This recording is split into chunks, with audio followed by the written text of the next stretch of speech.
ceux qui sont habitués au colloque savent qu'à la fin, ça finit par la synthèse, c'est-à-dire par le travail de celui qui n'a rien fait avant de venir, contrairement aux ensembles des intervenants qui ont travaillé peut-être même la nuit dernière d'arrache-pied pour présenter une communication. Alors, je vais attaquer le vif du sujet. Finalement, hormis tous ceux qui ont travaillé ce matin, je dois dire, et en tout cas c'est pour moi, je confesse que je suis venu ce matin avec une connaissance assez fragmentée encore, biaisée de l'intelligence artificielle, et que nous repartirons aujourd'hui sans doute plus instruits sur les dimensions juridiques de l'IA. Une dimension, c'est quoi? Une dimension, c'est la grandeur qui mesure un corps dans une direction, et les directions qui sont proposées par l'intelligence artificielle sont extrêmement nombreuses. On a vu que l'IA divise. Il divise d'un côté les tenants du techno-libertarianisme, je crois que je l'ai dit du premier coup, qui viennent de la Silicon Valley, comme il divise de l'autre côté ceux qui veulent sécuriser l'IA et qui sont qualifiés de technophobes ou de techno-anxieux. Vous connaissez sûrement, pour avoir lu sur Internet, qu'il y avait un certain nombre d'opinions de l'IA, de personnes influentes dans le monde numérique qui sont extrêmement négatives. Stephen Hawking, le défunt Stephen Hawking, qui disait que la création d'une IA sera le plus grand événement de l'histoire de l'humanité, tout le moins, mais il pourrait être aussi l'ultime, à moins que nous découvrions comment éviter les risques. Bill Gates écrit que leur intelligence aux IA sera suffisamment développée pour devenir un sujet d'inquiétude. Elon Musk, mais je ne sais pas si c'est une référence désormais, indique qu'avec l'intelligence artificielle, vous allez voir quand même, nous invoquons le démon. C'est très Trump, hein, oui, c'est Trumpé. L'intelligence artificielle est potentiellement plus dangereuse que les armes nucléaires. Je ne suis pas sûr que Poutine pense la même chose. Certaines opinions sont sans doute erronées, en tout cas sur l'IA, telles que l'assimilation entre l'IA et les robots. Ce matin, Sophie Richer a fait voler en éclats l'assimilation, que je trouve aussi erronée et qui constitue une dimension chimérique. C'est pas demain que la troisième loi d'Asimov, qui énonce que les robots doivent protéger leur existence, à moins ceci soit ordonné par un être humain, trouvera une forme d'électivité. Ici même, à cette table, on a entendu des points de vue, alors beaucoup plus policés que ceux que pourrait exprimer Elon Musk, des points de vue différents sur Compass. Si on fait le bilan, finalement, l'intelligence artificielle, on la craint aussi, en même temps qu'on y aspire, et on y trouve le reflet, les mêmes peurs que celles qu'on voit depuis 20, 30, 40 ans, en ce qui concerne l'évolution des technologies numériques. Alors sur ces menaces d'abord sur nos droits et libertés fondamentaux, comme l'a exprimé Raphaël Deschaux, menace aussi sur les conditions de la protection de ces droits par la justice, comme l'a montré Mathieu Martin. Cette inquiétude me paraît assez inhérente à la construction du droit du numérique, ici de la construction du droit de l'IA. Et on ne peut y trouver une réponse, et je structurerai en quelques mots ma conclusion sur ce point, une réponse telle que celle qu'a faite le professeur Lessig d'Harvard quand il évoquait Code is Law. Eh bien, je pense qu'on peut, à propos du cyberespace et à propos de l'intelligence artificielle, reprendre son exception et dire que le code informatique régule, que les choix qui sont opérés sur le code en structurent aussi les dimensions. Les dimensions juridiques du droit du numérique sont liées même à la structure principe du code et de la technologie numérique. Donc, je dirais à la suite de Lessig que ce n'est pas code is law, c'est IA is law, et à l'inverse, à front renversé, que law is IA. IA is law, qu'est-ce que ça veut dire? Ça veut dire que la structure de l'intelligence artificielle a un effet sur le droit et sur les pratiques qui sont sanctionnées par le droit. Jean-Paul Muller, ce matin, définissait l'intelligence artificielle. Il expliquait comment prendre en mesure le modèle informatique, le modèle mathématique, et que ce modèle a lui-même effectivement des effets qui permettent de structurer une réponse. Ce modèle comprend, mais il a dit aussi qu'il ne comprenait rien, pour faire la tâche qu'on lui demandait de faire. L'encadrement juridique, on ne l'a pas évoqué jusqu'ici, mais l'encadrement juridique des décisions automatisées de l'administration est un bon reflet, parce qu'il s'est construit justement en réaction du risque d'exorbitance, de pouvoir, d'excès de pouvoir de l'administration. Il faut encadrer les décisions automatisées de l'administration pour s'assurer qu'elles ne soient pas elles-mêmes constitutives d'un excès de pouvoir. Et finalement, derrière cette question, et je prends l'angle de l'administration, il n'y a rien de moins que l'enjeu démocratique qu'a exposé Raphaël Deschaux ce matin.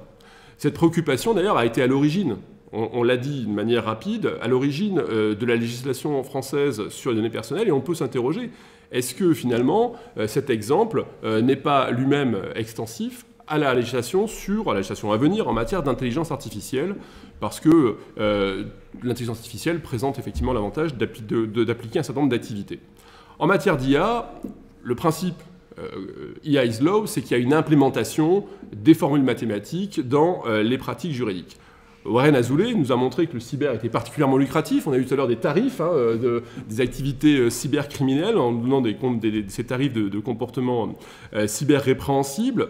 Raphaël Deschaux encore a montré que l'IA a fait peser des risques sur les droits fondamentaux en considérant d'emblée, d'ailleurs, souvenez-vous ce matin, qu'il y avait un risque systémique lié à la violation massive des droits fondamentaux par l'IA. Il nous a même pire expliqué qu'il y avait une violation des droits fondamentaux due à un mauvais fonctionnement de l'IA, ce qui n'est pas très encourageant, il faut bien le dire, pour l'avenir. Et derrière cette notion, j'ai dit à l'instant, il y a un risque. Le risque, la notion de risque, a été évoquée à l'instant, ce matin et cet après-midi à plusieurs reprises. Le risque est peut-être une notion essentielle qui permet de comprendre les dimensions juridiques de l'intelligence artificielle. Sophie Guichert et Mathieu Martin ont rappelé dans la journée qu'il y avait ce projet de règlement européen qu'on connaît, qui avance pas complètement, mais il va finir par sortir, et qui distingue une IA à faible risque, une IA à haut risque, que pour nous, juristes, on est, j'allais dire, les pieds dans la boue de l'IA à haut risque, puisque l'utilisation de l'IA en matière de justice, vous l'avez dit ce matin, tout à l'heure, c'est typiquement le cas d'un très fort risque pour les particuliers. Est-ce à dire pour autant que l'IA fonctionnerait seule comme un système informatique sans droit? Non, l'IA est elle-même génératrice de normes d'encadrement. Vous savez que la nature a horreur du vide, c'est pas moi qui le dis, qui l'écrivait, c'était Aristote en premier. Le code de l'IA est lui-même porteur de normes. Et c'est ça qu'il faut comprendre dans cette notion de IA is law. Des normes dont la juridicité, certes, est faible, et dont nous, juristes, ne pouvons pas toujours nous satisfaire, parce qu'il s'agit, par leur nature et par leur expression, en tout cas leur première expression, ce sont des normes éthiques. La gouvernance des algorithmes, cette gouvernance passe par la détermination de valeurs éthiques, et ça c'est d'ailleurs assez classique, on le connaît en matière de droit du numérique, puisqu'on avait, les plus anciens d'entre nous s'en rappelleront, il y avait la netiquette elle-même qui était à l'origine de premiers comportements éthiques sur les réseaux. De la même manière, on nous a dit aussi que ce projet de règlement, effectivement, centré sur l'éthique, protégeait les droits fondamentaux, parce que c'est l'approche sur le risque qui est privilégiée, un risque élevé, inséré de la normalisation, un risque limité, qui peut être aussi le recours à la transparence. Et derrière ces enjeux d'essayer d'éviter le risque, ce qui est un peu le travail des juristes, ça a été dit tout à l'heure encore, par Cédric Dubuc, avec notamment la question de la blockchain, il y a l'idée d'une compliance, un mot que le droit français, que la langue française s'est emparée, peut-être parce qu'il se prononce facilement pour nous, plus facilement que certains concepts droit du numérique, la compliance qui fonde une démarche qui permet de créer un droit de l'IA adapté à son objet.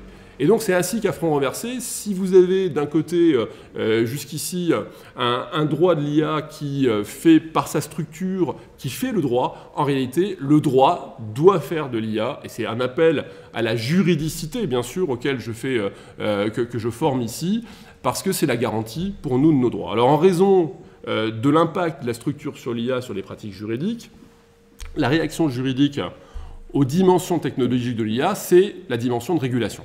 C'est vraiment ça qui est difficile, qui est essentiel à mon avis à mettre en œuvre. Le droit peut dicter les modalités d'une régulation de l'intelligence artificielle. Alors dans quelle dimension ? Ça a été dit à un moment en fin de matinée, la dimension ne sera pas unique dans le monde. Il n'y aura pas un droit unique de l'IA, il n'y aura pas une forme unique de régulation, parce qu'il y a des systèmes juridiques qui ne sont pas les mêmes, on le sait en matière de données personnelles, et ça a été dit effectivement ce matin à la fois par Sophie Guichert, à la fois par Nicolas Courtier, que le monde multipolaire faisait appel à des notions d'IA qui vont sans doute être, enfin une régulation juridique de l'IA qui va sans doute pas être la même, entre une Europe très protectionniste, qui va protéger au plus le droit, et quelque part les textes auxquels on peut faire allusion rappellent qu'on cherche à définir véritablement des droits protecteurs en matière d'IA. L'an passé, on a eu ainsi une obligation d'information des professionnels qui utilisaient des systèmes d'IA en matière de santé. C'est dans la loi française, loi de l'été 2021. Et en même temps, d'autres États, d'autres endroits du monde, la Chine, où on peut s'étonner, et la vidéo de ce matin, je crois qu'elle était assez claire sur la question, laissait quand même penser que les droits des personnes en matière d'IA, ce n'était pas forcément la préoccupation principale. Les États-Unis, où par contre, on aura une croissance, d'après Sophie Guichard, une croissance de la prise en compte de droits. Alors en Europe, revenons chez nous. En Europe, quelle forme peut prendre cette régulation? D'abord, une régulation normative, sans doute. Hein, et ça a été dit par plusieurs d'entre vous à cette barre, à cette table.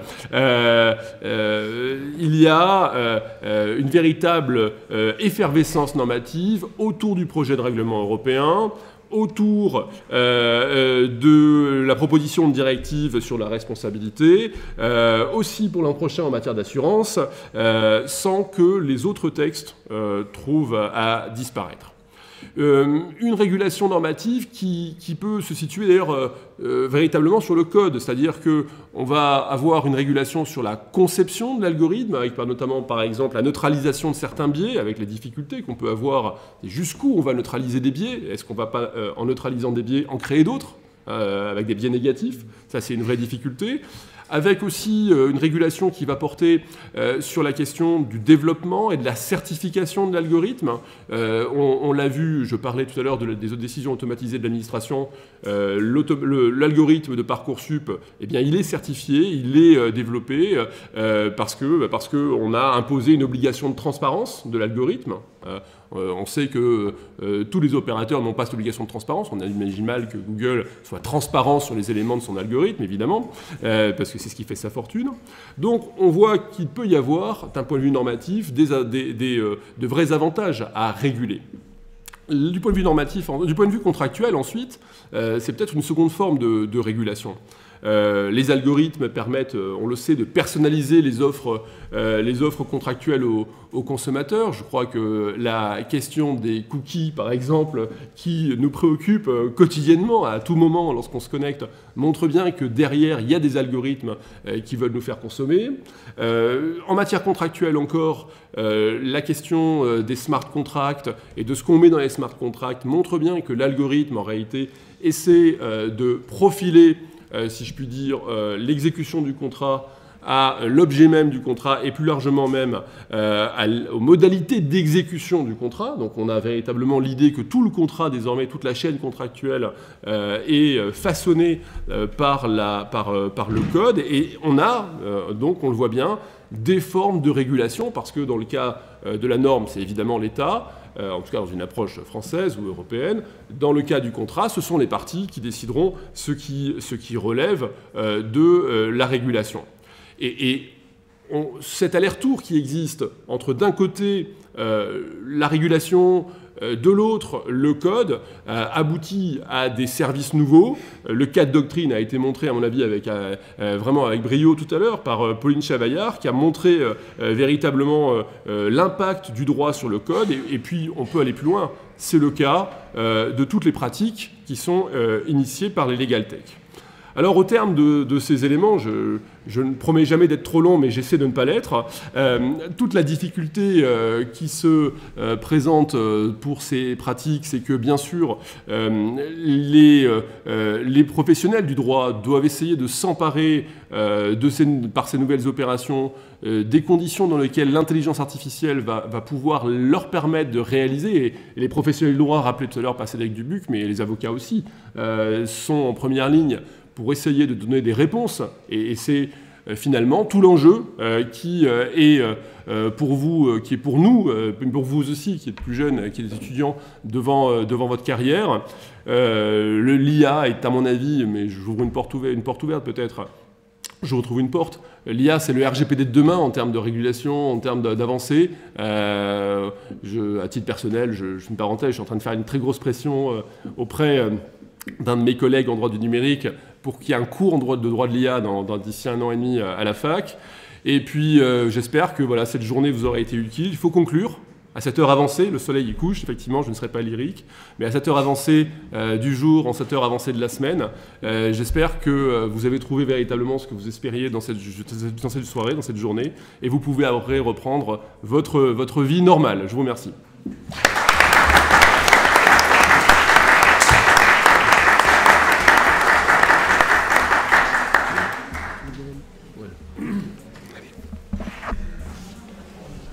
Bien. Avant que tout le monde s'échappe, je remercie. Ne vous inquiétez pas, je prendrai que 35 minutes. Donc voilà, tout d'abord merci à Nicolas Courtier et Frédéric Lory pour cette magnifique journée très bien organisée. Je pense qu'à l'issue de cette journée, on bénéficie. Elle est artificielle, elle est augmentée par rapport à la richesse des interventions. Je pense aussi que par rapport à la richesse des débats, il y a une question qui reste ouverte, qui a été, chacun l'a approchée, c'est la question de l'éthique. Et la question de l'éthique va finalement gouverner, comme elle gouverne toute technologie, c'est de savoir jusqu'où on ira. Et la vraie question qui se posera aussi, c'est de savoir codifier, je dirais légiférer sur une éthique, pour que ça ne devienne pas une règle arbitraire. Et ce sera très complexe dans un monde multipolaire, où justement on voit déjà qu'avec la Chine, l'éthique n'est pas du tout la même. Alors nous serons peut-être en Europe les derniers des Mohicans, je pense qu'il y a une carte à jouer là-dessus. Mais c'est important en tout cas de ne pas avoir une notion arbitraire là-dessus. Et encore bravo pour cet AFDIT, je dirais sud-est, mais en fait c'est AFDIT national, parce qu'elle a un rayonnement par rapport à la qualité de cette intervention qui est totalement nationale. Donc encore bravo, merci à tous pour votre écoute et merci à tous pour les participants. On espère vous revoir très nombreux l'année prochaine. Merci.